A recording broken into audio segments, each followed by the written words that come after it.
My name is Raymond Griffin, and I'm 36 years old. I have a degree in engineering, but years ago, I decided to follow my passion and opened a motorcycle repair and customization business. I'm not rich, but I do all right. I'll never have everything I want, but I'm content with what I need. I pride myself on being a loyal and trustworthy friend, and I wouldn't want to be my enemy. I've got a side to me that I'm not proud of, a mean streak I never fully understood until my time in the service. But my wife, Renee, has always brought out the gentler side of me. I could never imagine directing that darker side toward her. I've always believed a man's word should be his bond, that actions speak louder than words, and that you should treat others the way you want to be treated. Renee is my wife. She's the cousin of my best friend, Charlie. We grew up together in a tough neighborhood, but we made it through and built a life for ourselves. Renee and I have been married for 9 years, and we have a 6-year-old son, Jake. She's beautiful, stubborn, and full of energy, while I'm more laid-back and easygoing. Our different personalities have balanced each other out over the years. She could make friends anywhere, while I've always been content with just a few close ones. Most of the time, I didn't need more than her. I love her more than I can put into words, and seeing her happy is what gives me the most joy. It's also made her both my strength and my weakness. Coming home to her every day is what I live for. The issues in our marriage began when Renee made a new friend, Linda, who had recently gone through a divorce. Linda and her boyfriend, Alistair, had just moved into the neighborhood. When I first met Alistair, he gave me an unsettling vibe. His eyes were cold, and I felt uncomfortable around him, as if he had a hidden agenda. He didn't seem to have a job, but always drove an expensive car and appeared to have money, which raised some red flags for me. I tried to warn Renee about him, but she didn't see the same issues I did. Despite my concerns, Renee insisted on inviting them over for a barbecue. I tend to avoid controlling situations like this, as I've always respected her judgment and trusted her to make her own decisions about friends. Linda and Alistair, however, felt different to me. I'd occasionally take long lunches at home just to enjoy some private time with Renee while our son, Jake, was at school. We'd often take full advantage of our time together, like we were still in the honeymoon phase of our relationship. Our intimacy was a constant, and I found myself unable to keep my hands off her, even after all these years. She had gained a bit of weight since we first got married, but to me, it only made her more attractive. Renee had been struggling ever since her miscarriage 3 months ago. She wasn't open about her pain, refusing to see a doctor about her depression. It was a difficult time for both of us, and I tried my best to stay strong for the both of us, but nothing seemed to help. I kept waiting for her to open up to me, as communication had always been the foundation of our marriage. But now, she barely spoke to me at all. I tried not to feel resentful, though it was hard when I saw that she had no trouble talking to Linda. One day, I decided to bring home a yellow rose, something I had done for her since our first date. It had always been a small gesture, but it meant a lot to her. The rose was my way of reminding her how much I cherished her. But when I got home, she wasn't there. That wasn't like her. She usually made sure to run any errands after 1 o'clock, so she wouldn't miss me if I came home for lunch. Her usual routine had been disrupted, and that left me feeling uneasy. I stood there, holding the rose, my instincts telling me something was wrong. The knot in my stomach grew tighter.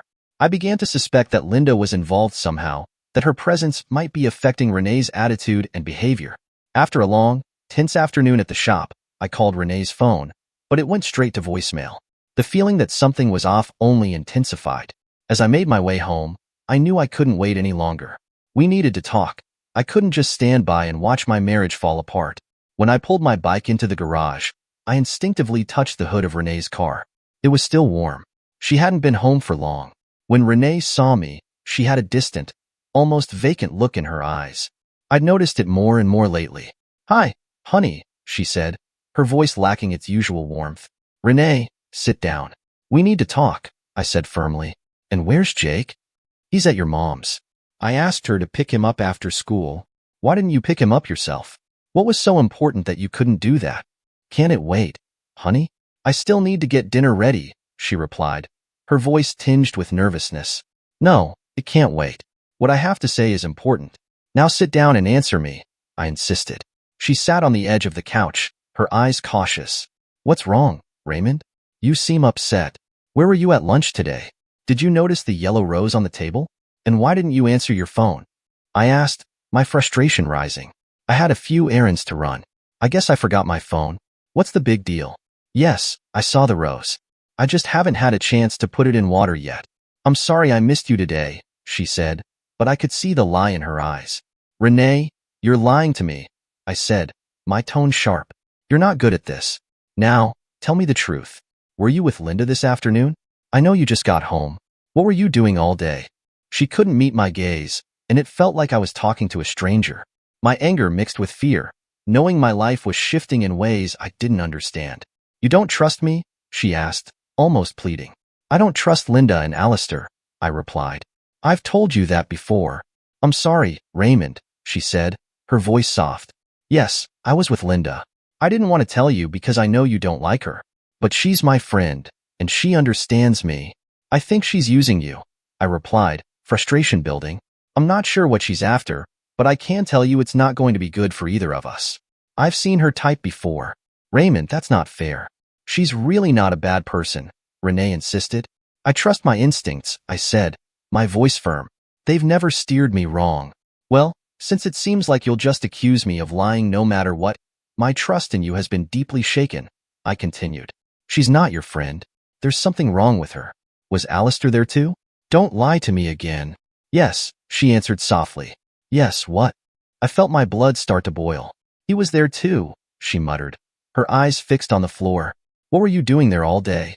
I drank some wine, we talked, and played some cards. That's all we did. Honey, I swear, she said, but I could see the discomfort in her. How many afternoons have you spent there? I pressed, sensing she was avoiding the truth. I don't know. A few, she replied, clearly uncomfortable, but I suspected it was more than just a few. Since you met her, you've been acting different. I don't even know who you are anymore. I know you've been struggling, but please, let me help. You've been distant, and it's affecting Jake and me. You're spending all this time with her, and it's hurting us. You're smart enough to see that, Renee. If you still care about our marriage, you have to listen to me. Please, respect how I feel about this. She stiffened, and I could feel the tension building in the room. There was a flicker of anger in her eyes, but also something else, something I couldn't quite put my finger on. I don't need any help, Raymond, she said, her voice defensive. She told me you might say something like this. I've been bored. I get lonely sitting around here all day. You never wanted me to work, and you never want to go anywhere. I need some excitement in my life. You just want to control me. I'm getting older, and it feels like life is passing me by. I thought you were happy with your life, I said, my tone softening. Apparently, I was wrong. If it's excitement you're after, I'll try anything, just as long as it doesn't involve a third person. I'm trying to protect you and our marriage. You're being controlled, but it's not by me. It sounds like you've been listening to the wrong influences. I know I can be a bit predictable, but you're all the excitement I need. I work hard to support us, but if a job will make you happy, then go for it. I'll support whatever makes you happy. If you want me to take you out more, all you had to do was ask. I love seeing you dressed up, and I'm always proud to show off my beautiful, sexy wife to the world. I'm not your property, Raymond. It's my life. I can choose my own friends. I don't belong to you, she retorted, her voice sharp. What? I said, stunned. She acted as if she hadn't heard a word I said. Her response felt rehearsed, as if it had been planted in her mind long before. Since the moment I asked your father for your hand in marriage, I've been your man. When you married me, you became my wife, not just any wife. We belong to each other, in sickness and in health, forsaking all others. Do you remember those vows, Renee? You've always been an amazing wife and mother, so what's going on with you now? You know I'd step in front of a bullet for you. I love you, and I need you to understand that. I've never told you what to do, but right now, I'm telling you, stay away from her. Now, go pick up our son. I'm stepping out for a while. Think about this while I'm gone. When I return, I expect you to have figured things out. I won't tolerate any more disrespect. I needed to clear my head, so I went for a long ride on my bike. It usually helped me feel better, but this time, it only seemed to carry the weight of a looming storm. When I returned home, Renee had dinner ready, but she was unusually quiet, and we ate in silence. Jake, sensing something was off, looked at her. What's the matter, Mommy? You look sad, he asked, his innocent words tugging at my heart. I'm fine, Jake. Mommy's just a little tired. I just need some rest, that's all. Don't worry, she said, forcing a smile. Okay, Mommy. Daddy said we can go to the big park on Saturday. I like that park. We can have fun and go swimming. That will be nice, Jake, Renee replied, her tone lacking its usual enthusiasm. After dinner, she retreated to our bedroom. I stayed up with Jake, watching Monsters Incorporated for the 21st time, then read him 5 of his favorite stories before he finally drifted off to sleep. When I entered our bedroom, Renee was lying on the bed in my favorite sexy lingerie. I hadn't seen it in a long time. Despite the tension I was feeling, my desire for her was immediate. I needed her, and I wanted to show her just how much. She gazed at me, her eyes filled with passion. But there was something else, a sadness, perhaps. I felt the need to hold her, to love her, and to wipe away whatever was causing her pain. Without hesitation, I undressed and joined her in bed. We made love, but then I felt her tears against my cheek. "What's the matter, honey? Did I hurt you?" I asked, my voice filled with confusion. "No, my love, you didn't hurt me," she whispered, her voice shaky. "I'm sorry. I'm so sorry. Forgive me, please. I love you so much." "I love you too, honey. More than you know," I said, unsure of what she was really apologizing for, but knowing it wasn't the time to ask. We'd have time for that later. I held her close, wanting her to feel safe and protected, and soon, we both drifted into a deep sleep. The next morning, I woke up feeling full of love for the woman next to me, but her plea for forgiveness was gnawing at me. I didn't fully understand what she meant. Was there something she hadn't told me? Other than lying to me, what had she done? That question lingered in my mind, a bad sign. But it wasn't something I could face right then. I needed to talk to someone. So, after work the next day, I went to see my buddy, Charlie. He was always there for me, ready to listen, and I needed his perspective. I could feel the weight of everything pressing down on me. The cloud of doom still hung over me like a thick fog. Charlie greeted me with his usual energy. "Raymond, how the hell are you, buddy? Long time no see. Come on in. Have a seat. You want a beer?" "I've got some on ice," he said, his smile wide as always. "You look like your dog died," he added, reading my mood instantly. "What's up?" "Yeah, a beer would be good," I muttered, sinking into the chair. Before I could open up to Charlie, his wife, Dorothy, and her sister, Kathleen, walked in, both flashing warm smiles. They looked like twins, even though they were 2 years apart. With their big green eyes, flawless skin, and long hair that cascaded down to their shoulders, they were both stunning. Their figures were the kind of thing men only dreamed about. Charlie was definitely a lucky guy. I'd known both women for years, and I could never quite figure out why Kathleen wasn't married. She was smart, kind, and incredibly sexy. If I weren't already married to Renee, Kathleen would have been high on my list. "Hey ladies, it's good to see you both," I said, giving them each a hug and a kiss on the cheek. "Raymond, we don't see you and Renee enough. Are you guys hiding from us?" Dorothy teased. But then she noticed the smile that had faded from my face when she mentioned Renee. "Are you two doing okay? I saw your face when I said her name. I hope you don't mind me asking. We care about you both a lot. If there's anything we can do to help, you know where to find us." Her concern caught me off guard.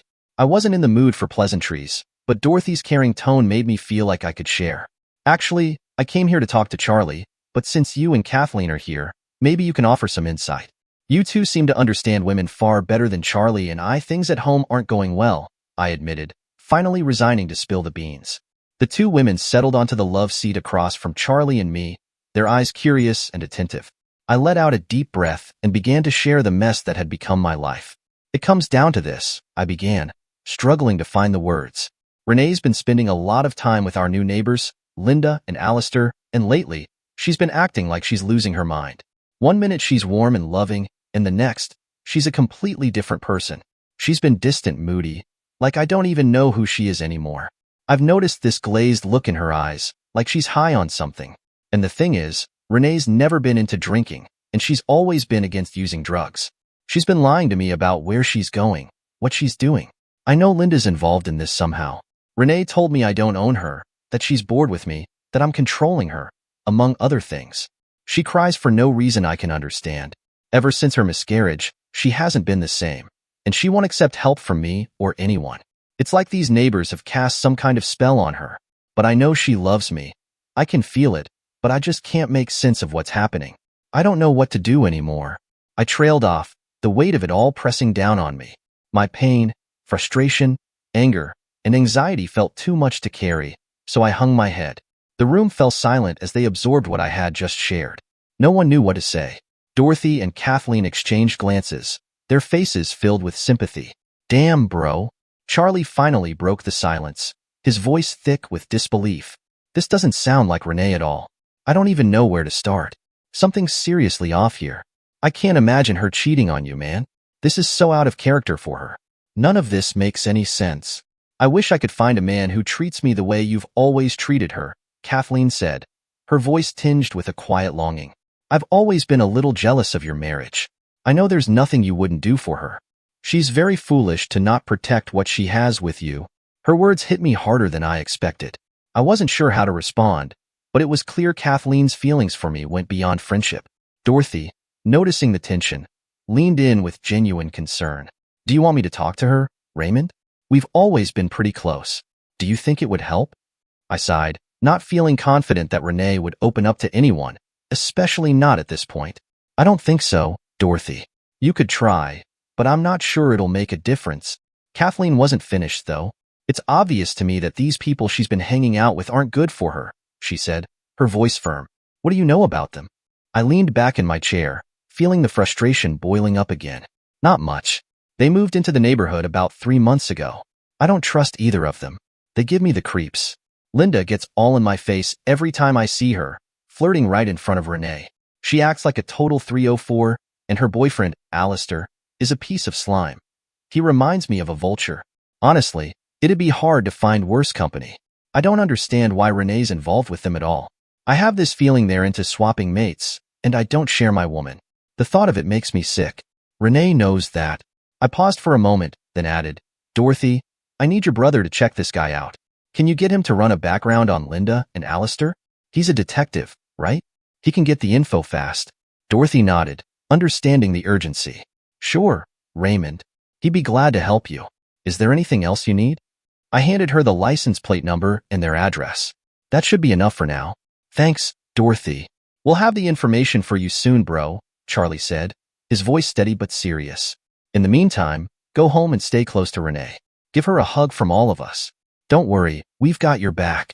I felt a slight weight lift off my chest. Talking about everything helped, even just a little. At least now, I didn't feel so alone in this. The next morning, Charlie called. I could hear the gravity in his voice as soon as I picked up. It's not good, Raymond, he said, his tone grim. This guy's name is Ronald Brack. He's got a long rap sheet. He's spent a good chunk of his life in prison. Drug distribution, aggravated robbery, larceny, felonious assault, pandering. A real piece of shit. Right now, he's on parole for carrying a concealed weapon. Linda's been arrested for prostitution and larceny, but some slick lawyer got her off. They're bad news, but Renee's gotten herself tangled up with some real bottom feeders. From what you've told me, I'm afraid Alistair is setting her up to be one of his hookers. He's probably been trying to corrupt her, if he hasn't already. I hope you love her enough to deal with this. She never had a chance against those two wolves. Go home and handle this, Raymond. And be careful when confronting Alistair. That guy's dangerous. He's got no conscience. I felt the rage burning in me, hot and fast. He's not as dangerous as me, I growled, my fists tightening. I'd love nothing more than to tear him apart. They'll regret ever stepping into my life. Believe that. The cold clarity of the situation was slowly seeping in, but it was hard to focus. The thought of Renee, my wife, the woman I loved, being touched by those scum, made my blood boil. The anger was so overwhelming, I could barely think straight. I knew I had to act, but I was too consumed with fury to think things through properly. I rushed home to find that Renee was not there. I knew where she was. I loaded my semi-automatic Colt .45, took off the safety, put it in the small of my back, and headed for Linda's house. Renee's car was in the driveway. I slipped in through an open patio door. When I reached their bedroom, my heart stopped. I stood stunned as I saw my loving wife having sex with Alistair. The room was smelly, and there was a pile of white powder on the nearby dresser. Time stood still as my heart broke into a million pieces. I felt disgust for the only woman I had ever loved and rage at the two people who had destroyed my world. Eventually, they realized I was there. Renee shrieked and started crying while Alistair smiled at me. Don't stop on my account. She's your now, damaged goods. I growled, looking at Renee who was crying and desperately trying to cover herself. She's been mine for a while now, Raymond, old boy. Put away your ego and go with it. Feel free to take Linda over here. You piece of trash. I wouldn't touch your diseased hooker with a stick. I hope you Your hooker and my ex-wife rot in hell. No, Raymond, they made me do it. I foolishly had sex with Linda. I didn't know Alistair recorded the whole thing. He said if I didn't let them continue to use me that they would tell you. I didn't know what to do. I'm so sorry, Raymond. Please, don't hate me, please. Begged Renee. She's mine now, Raymond. You might as well take me up on my offer. Like you said, she's damaged goods now. Before he could react, I was already striking him hard, delivering blow after blow to his face. His jaw shattered, and I followed up with a punishing attack to his midsection before driving my knee into his groin. He crumpled to the floor, groaning in pain. As I turned to leave, he pulled a gun and pointed it at me. I heard Renee scream, "No," as she tried to stop him, but he jerked away from her and shot her in the chest. That moment gave me just enough time to grab my .45 and put a bullet through his head. The force of the shot splattered brains and blood across Linda, who was standing behind him. She screamed in horror, frantically trying to clean the mess off of her. I rushed to Renee, but it was too late. The bullet had pierced her heart. I cradled her head in my arms, tears streaming down my face as I mourned the loss of my wife. Renee, what have you done? What have you done? When the police arrived, they arrested Linda for possession of narcotics with intent to sell and clear me of all charges. As I stood over my wife's coffin, I was filled with confusion. She had betrayed my trust and the vows we made, yet she had given her life to save mine. Despite everything, I would miss her. My love for her hadn't died with her. It was tangled up with the hatred for what she had done. After the funeral, Kathleen took my arm, saying, "Jake is with your mother, Raymond. Come home with me. You shouldn't be alone now. I know what you need. Let me help you." That day, a new chapter of my life began. After the funeral, Raymond struggled with the weight of his grief, torn between the love he had for Renee and the anger he felt for her betrayal.